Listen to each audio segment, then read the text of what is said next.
ഈ സദസ്സിനെ അഭിസംബോധന ചെയ്യുമ്പോൾ ഒത്തിരിയേറെ ചാരിതാർത്ഥ്യവും അഭിമാനവും കൊണ്ട് ഹൃദയം തുടിക്കുകയാണ്. ഈ സംഘടനയുടെ ശൈശവകാലം മുതൽ വളർച്ചയിലൂടെ സുദീർഘമായ ഏതാണ്ട് 4 ദശാബ്ദത്തിനു മേൽ ഈ സ്ഥാപനത്തോട് ചേർന്ന് നിന്നുകൊണ്ട് പല ഉത്തരവാദിത്തങ്ങളും സ്വീകരിച്ച് പ്രവർത്തിക്കാൻ കഴിഞ്ഞുവെന്ന കൃതാർത്ഥത വിനയപൂർവ്വം അറിയിക്കുകയാണ്. നവീന സാംസ്കാരിക കലാകേന്ദ്രം, ചുരുക്കത്തിൽ NSKK എന്നറിയപ്പെടുന്ന ഈ സ്ഥാപനത്തിൻ്റെ വളർച്ചയ്ക്ക് പിന്നിൽ നിസ്വാർത്ഥ സേവനം കാഴ്ചവെച്ച വളരെ പേർ ഇന്ന് നമ്മോടൊപ്പമില്ല. ദിവംഗതരായ ആ മഹാത്മാക്കളുടെ ഓർമ്മയ്ക്ക് മുൻപിൽ ഈ സുദിനത്തിൽ നമുക്ക് ആദരാഞ്ജലികൾ അർപ്പിക്കാം. ഒരു പ്രസ്ഥാനത്തിൻ്റെ ജൂബിലി എന്ന് പറയുമ്പോൾ കഴിഞ്ഞ കാലങ്ങളിലേക്കുള്ള തിരിഞ്ഞുനോട്ടവും അതോടൊപ്പം വരുവാനിരിക്കുന്ന ആശാവഹമായ വളർച്ചയെ ലക്ഷ്യമാക്കി ഒരു സുദീർഘമായ വീക്ഷണവും ഇതിനുള്ള അവസരവും കൂടിയാണ്. എന്നാൽ 50 വർഷം നീണ്ടു നിൽക്കുന്ന ദീർഘമായ ചരിത്രത്തിൻ്റെ ഏടുകൾ മറിച്ച് നോക്കുവാനോ ഭാവി പരിപാടികളെ വിശദമായി പ്രതിപാദിക്കാനോ ഉള്ള സമയപരിധി കൊണ്ട് അതിനായി ഞാൻ ഈ അവസരം വിനിയോഗിക്കുന്നില്ല. എങ്കിലും ഇന്ന് എന്നിൽ നിക്ഷിപ്തമായിരിക്കുന്ന പ്രഥമ ദൗത്യമായ സന്നിഹിതരായിരിക്കുന്ന എല്ലാവർക്കും സ്വാഗതം ആശംസിക്കുക എന്ന കർത്തവ്യ നിർവഹണത്തിന് ശേഷം ചുരുങ്ങിയ വാക്കുകൾ സംസാരിച്ചുകൊണ്ട് വിരമിച്ചു കൊള്ളാം. ആദ്യമായി ഇന്നത്തെ നമ്മുടെ ജൂബിലി ആഘോഷങ്ങളുടെ ഉദ്ഘാടന വേളയിൽ മുഖ്യ അതിഥിയായി തിരുവനന്തപുരത്ത് നിന്നും എത്തിച്ചേർന്നിരിക്കുന്ന പ്രശസ്ത ശാസ്ത്രജ്ഞൻ ശ്രീ നമ്പി നാരായണൻ. ഇന്ത്യൻ ബഹിരാകാശ രംഗത്തെ ചന്ദ്രയാനും മംഗളയാനും എല്ലാം കടന്ന് അനന്തവികായസിലെ ലക്ഷ്യങ്ങൾ തേടുന്ന നമ്മുടെ ശാസ്ത്രജ്ഞന്മാരിൽ പ്രമുഖനായ ഈ മഹത് വ്യക്തിയുടെ ഇന്നത്തെ സാന്നിധ്യം കൊണ്ട് നാം ഇന്ന് ധന്യരായിരിക്കുകയാണ്. പ്രത്യേകിച്ചും വളർച്ചയുടെ 50-ാം വർഷത്തിലേക്ക് കിടക്കുന്ന ഈ ശുഭസന്ദർഭത്തിൽ നമ്മോടൊപ്പം പങ്കിടുവാൻ സമയം കണ്ടെത്തിയ ശ്രീ നമ്പി നാരായണന് ഞങ്ങൾ ഹൃദയപൂർവ്വം സ്വാഗതം അർപ്പിക്കുകയാണ്.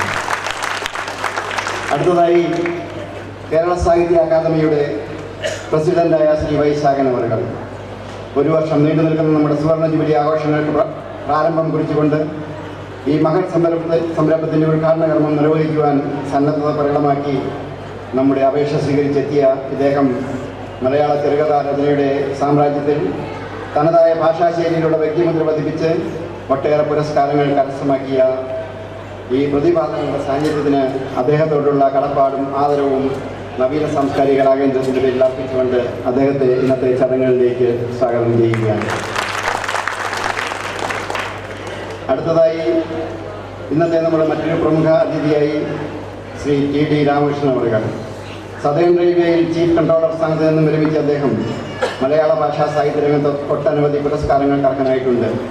പ്രത്യേകിച്ചും അദ്ദേഹത്തിൻ്റെ ഫ്രാൻസിസ് ടിക്കോര എന്ന നോവലിലൂടെ എല്ലാ മാനുഷിക വിചാരങ്ങളെയും ഒരു പരിധിവരെ അമാനുഷികത്വത്തെയും തൊട്ടുണർത്തി സമകാലീനതയെയും ചരിത്രത്തെയും സമന്വയിപ്പിച്ചുകൊണ്ട് നിരൂപക അഭിവാദ്യങ്ങൾ ആവോളം നേടിയെടുത്തുകൊണ്ടിരിക്കുന്ന കൃതിയുടെ വിജ്ഞാതാവായ ആ മഹത് വ്യക്തി ഇന്ന് നമ്മോടൊപ്പമുണ്ട്.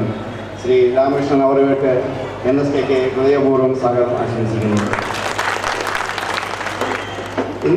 ഇനിയും ഇന്നത്തെ സുവർണ ജൂബിലി ആഘോഷങ്ങളുടെ പ്രാരംഭ സമ്മേളനത്തിൽ അധ്യക്ഷത വഹിക്കുന്ന നമ്മുടെ NSKKയുടെ ആദരണീയനായ ബന്ധു ശ്രീ CR നീലകണ്ഠൻ അവർ. ശുദ്ധവായുവും ശുദ്ധജലവും മനുഷ്യൻ്റെ ജന്മാവകാശമാണെന്നും അത് നിഷേധിക്കപ്പെടുമ്പോൾ അഭിമുഖീകരിക്കേണ്ടി വരുന്ന ഭാവി ദുരന്തങ്ങളെപ്പറ്റി ഉടൽ മുതൽ കൊട്ടാരങ്ങൾ വരെ നിവസിക്കുന്നവരോടായി പ്രവചനം ചെയ്തുകൊണ്ടും ഇതിന് മൂലകാരണമാകുന്ന രാഷ്ട്രീയ അഴിമതികൾക്കെതിരെ പടവാളെടുത്തുകൊണ്ട് ലാഭകലില്ലാതെ കേരളം അങ്ങോളം ഇങ്ങോളം ഓടി നടക്കുന്ന ഈ മനുഷ്യസ്നേഹി കേരള നാട്ടിൽ എല്ലാ സാധാരണക്കാരൻ്റെയും പാവങ്ങളുടെയും പ്രിയങ്കരനാണ്. എന്നാൽ പ്രവാസികളായ ഞങ്ങൾ NSKKക്ക് അദ്ദേഹം 2011 OV വിജയൻ പുരസ്കാരദാനത്തിൻ്റെ തുടക്കം മുതൽ കുടുംബ ബന്ധുവും മലയാള സാഹിത്യ ലോകത്തേക്കുള്ള വഴികാട്ടിയും ഉപദേഷ്ടാവും എല്ലാമാണ്. ഇവിടെ സന്നിഹിതനായിരിക്കുന്ന നമുക്ക് സുപരിചിതനായ ബഹുമാനപ്പെട്ട ശ്രീ CR നീലകണ്ഠൻ അവരെ ആദരപൂർവ്വം സ്വാഗതം ചെയ്യുകയാണ്. കൂടാതെ നമ്മോടൊപ്പം സമയം പങ്കുവയ്ക്കുവാനും അവരുടെ ആശയങ്ങൾ വ്യക്തമാക്കുവാനും എല്ലാം സന്നദ്ധരായി നമ്മുടെ പ്രിയപ്പെട്ട corporators from our nearest area Satish Goud garu and Narendra garu, you are all very welcome and actually my heartiest welcome to all of them, or both of you. വേദിയിലിരിക്കുന്ന ഇവരെ കൂടാതെ മലയാള സാഹിത്യ രംഗത്ത് പ്രഗത്ഭരായ പല പ്രശസ്ത അതിഥികളും ഇന്ന് നമ്മോടൊപ്പം ഈ സദസ്സിൽ സന്നിഹിതരായിട്ടുണ്ട്. അവരെല്ലാവരെയും കൂടാതെ കലാസദ്യ നൽകി നമ്മെ ആസ്വദിപ്പിക്കുവാൻ കേരളത്തിൽ നിന്ന് എത്തിച്ചേർന്നിരിക്കുന്ന പ്രശസ്ത കലാകാരൻ ശ്രീ ജനാർദ്ദൻ പുതുശ്ശേരിയും അദ്ദേഹത്തിൻ്റെ ടീമംഗങ്ങളെയും അതോടൊപ്പം നമ്മുടെ ജൂബിലി ആഘോഷങ്ങൾ പങ്കെടുത്ത് വിജയിപ്പിക്കാനായി ഇവിടെ സന്നിഹിതരായിരിക്കുന്ന നിങ്ങൾ ഓരോരുത്തരെയും ഈ മനോഹരമായ സായം സന്ധ്യയിലെ പരിപാടികളിലേക്ക് ഞാൻ ഹൃദയപൂർവ്വം സ്വാഗതം ചെയ്യുകയാണ്. ഇനിയും ഞാൻ മുമ്പ് സൂചിപ്പിച്ചതുപോലെ നവീന സാംസ്കാരിക കലാകേന്ദ്രം എന്ന ഈ പ്രസ്ഥാനത്തെക്കുറിച്ചും ഇതിൻ്റെ സുവർണ ജൂബിലി ആഘോഷ പരിപാടികളെക്കുറിച്ചും ഒരല്പം വിശദീകരണം ഈ അവസരത്തിൽ അനിവാര്യമായതുകൊണ്ട് ഞാനതിലേക്ക് കടക്കുകയാണ്. ഒരല്പം ദീർഘിച്ചു പോയെങ്കിലും എന്നോട് ക്ഷമിക്കണം.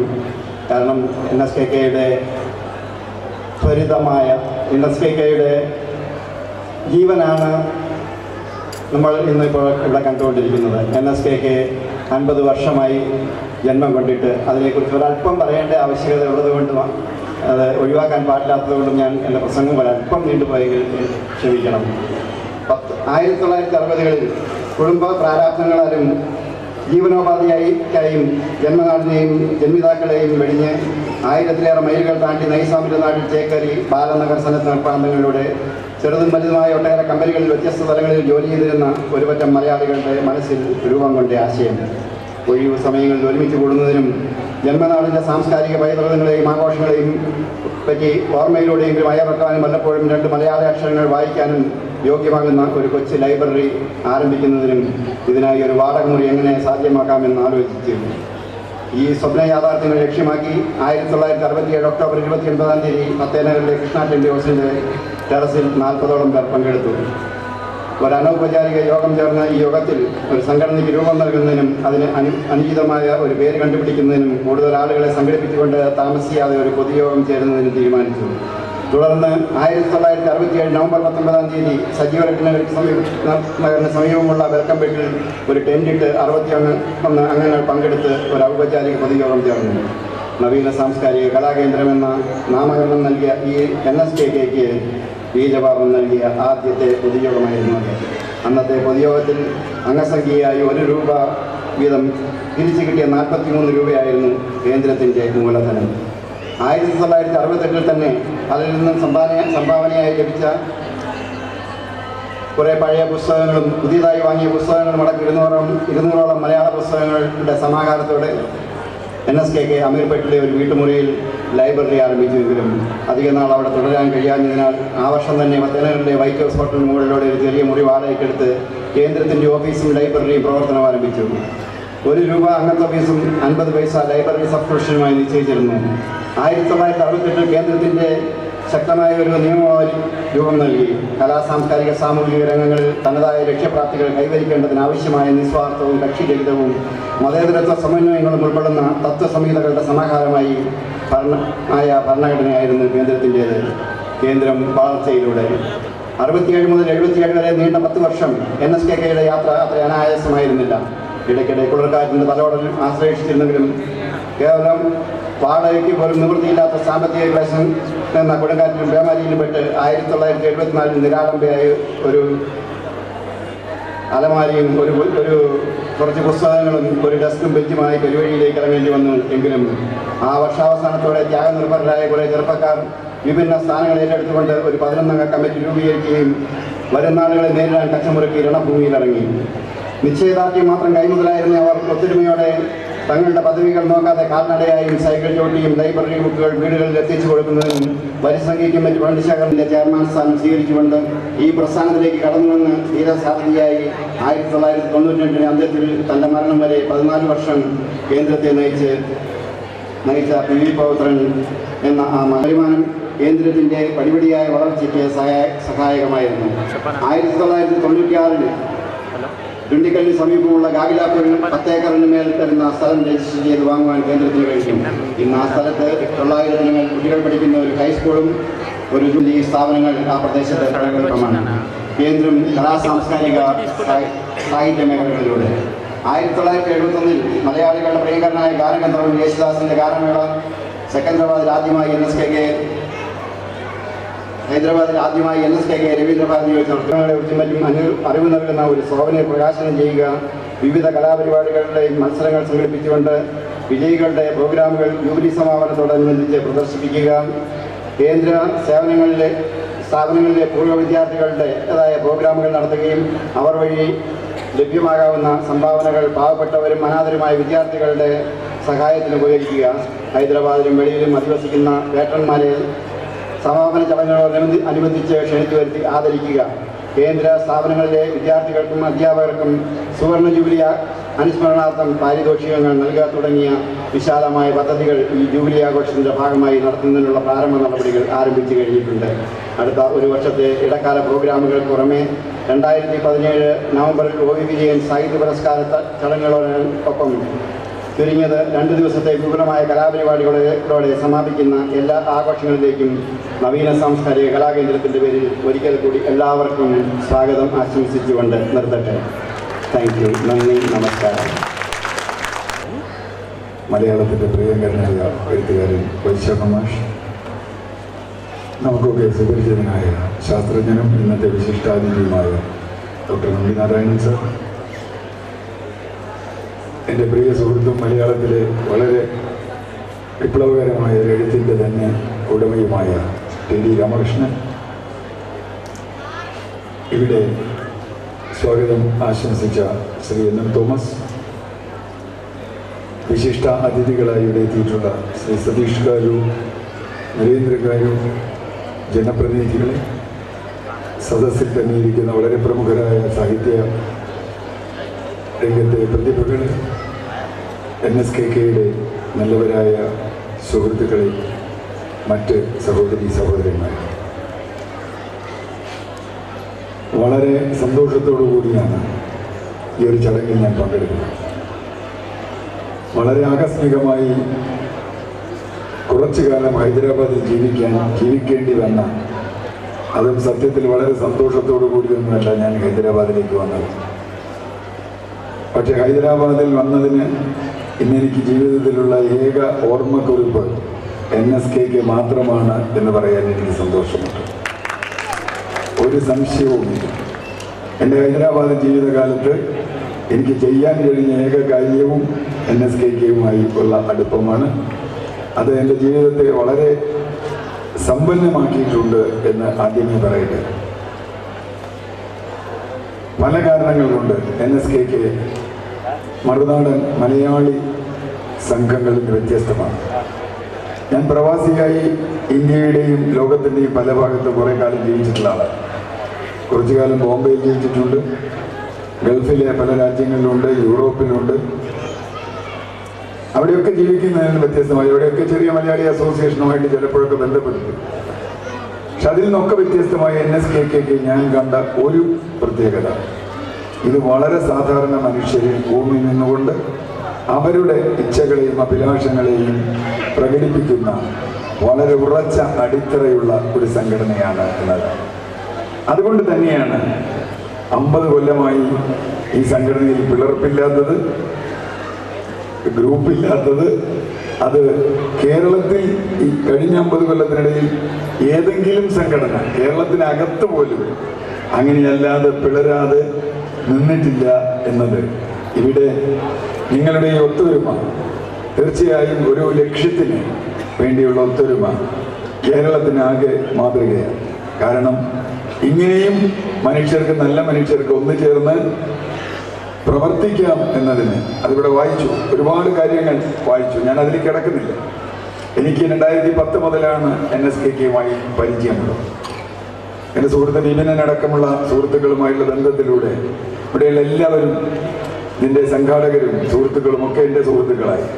നിരന്തരം ഇവിടെ വന്നു പോകാനും ഇവരുടെ പ്രവർത്തനങ്ങൾ വീക്ഷിക്കാനും എനിക്ക് വലിയ ഒരു അവസരം കിട്ടി. ഹൈദരാബാദിൽ ഞാൻ ചെയ്ത ഏക സാംസ്കാരിക പ്രവർത്തനവും എന്തെങ്കിലും ആണെങ്കിൽ അത് ഇത് മാത്രമാണ്.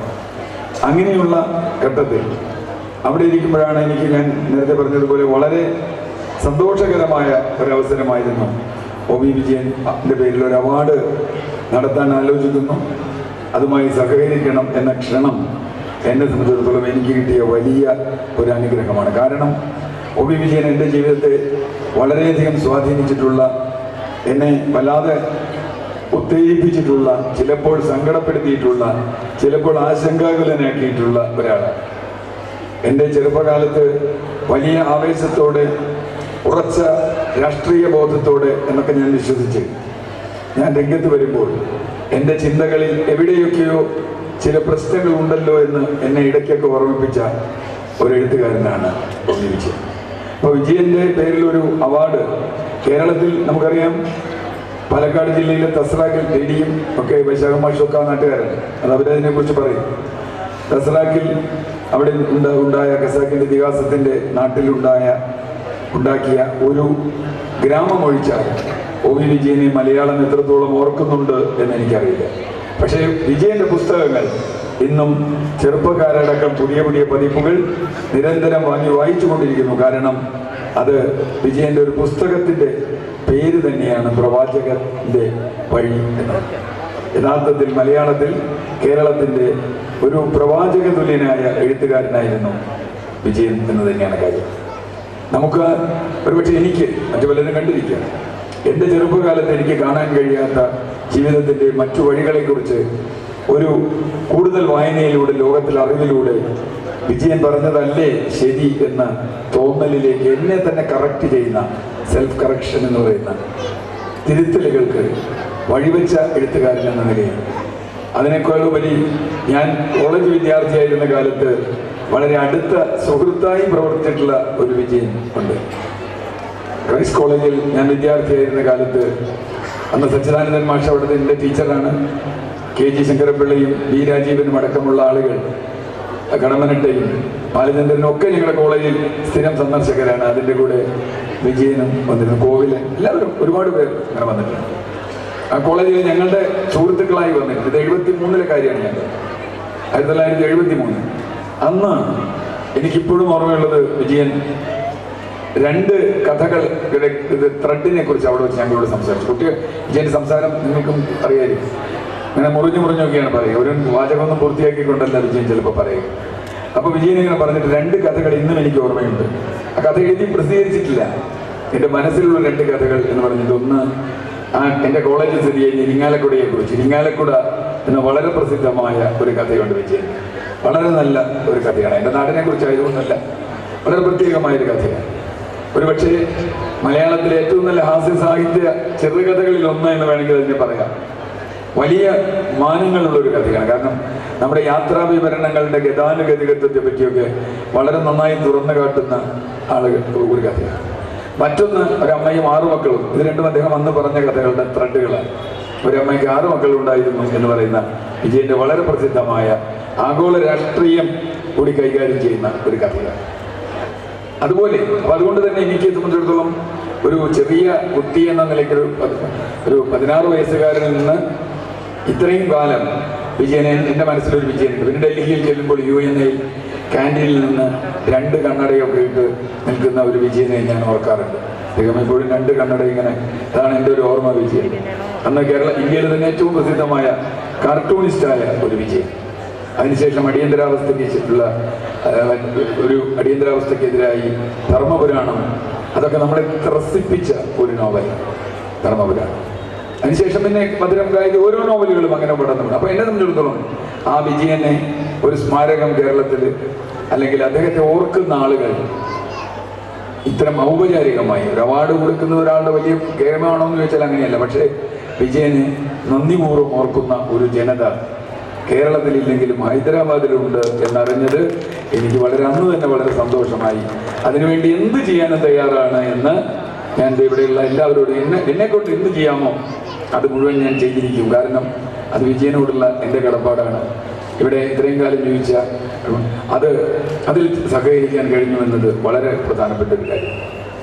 കേരളം 60ാം പിറന്നാൾ, അല്ലേ, 60ാം വയസ്സ് കടന്നൊരു കേരളമാണ്. ഞാനിപ്പോഴും ഈ കഴിഞ്ഞ ദിവസങ്ങളിൽ പല ചർച്ചകളിലും പല എഴുത്തുകളിലും ഒക്കെ ഞാൻ ഇട്ട ഒരു കാര്യമാണ്, നിങ്ങൾ വായിച്ചിട്ടുള്ളവർ ക്ഷമിക്കുക. 60 വയസ്സായ കേരളത്തിന് 60 പിറന്നാളിൻ്റെ തലേ ദിവസം ഒരു സമ്മാനം കിട്ടി. കേരള നിയമസഭ കേരളത്തെ വരൾച്ച ബാധിത സംസ്ഥാനമായി പ്രഖ്യാപിച്ചു. 60 കൊല്ലം കൊണ്ട് നമുക്ക് ഇത്രയൊക്കെ പറ്റൂ എന്ന് കേരളത്തിൽ നിൽക്കുന്ന മലയാളികൾ പണി ചെയ്തിട്ടുണ്ട്. പിന്നെ 60 വർഷം മുമ്പ് എല്ലാ മനുഷ്യർക്കും ശുദ്ധജലവും ശുദ്ധവായുവും ശുദ്ധമായ ഭക്ഷണവും കിട്ടിയിരുന്നു. ഇന്ന് എല്ലാവരുടെ കയ്യിലും മൊബൈലുണ്ട്, ഇന്റർനെറ്റ് ഉണ്ട്, കേബിൾ TV ഉണ്ട്.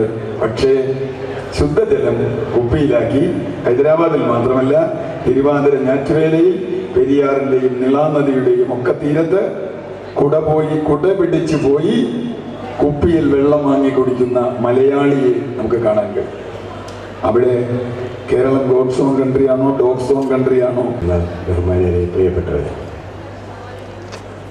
ആദ്യം തന്നെ നവീന സാംസ്കാരിക കലാകേന്ദ്രത്തിൻ്റെ ഒരു വർഷം നീണ്ടു നിൽക്കുന്ന സുവർണ ജൂബിലി ആഘോഷങ്ങളുടെ ഉദ്ഘാടനം നിർവഹിച്ചതായി ഞാൻ നിങ്ങളുടെ അനുഗ്രഹത്തോടെ പ്രഖ്യാപിക്കുന്നു. മറ്റൊന്ന്, മഹാനായ OV വിജയൻ്റെ പേരിൽ ഒരു പുരസ്കാരം കേരളത്തിലില്ല എന്നുള്ളതാണ്. അങ്ങനെ കേരളത്തിലൊരു പുരസ്കാരം ഇല്ല എന്നുള്ളത് ഓർക്കുമ്പോൾ നമുക്ക് വിഷമമുണ്ട്. ഞാനും സാഹിത്യ അക്കാദമിയുടെ സെക്രട്ടറി ഡോക്ടർ KP മോഹനും വൈസ് പ്രസിഡന്റ് ഡോക്ടർ ഖദീജ മുംതാസും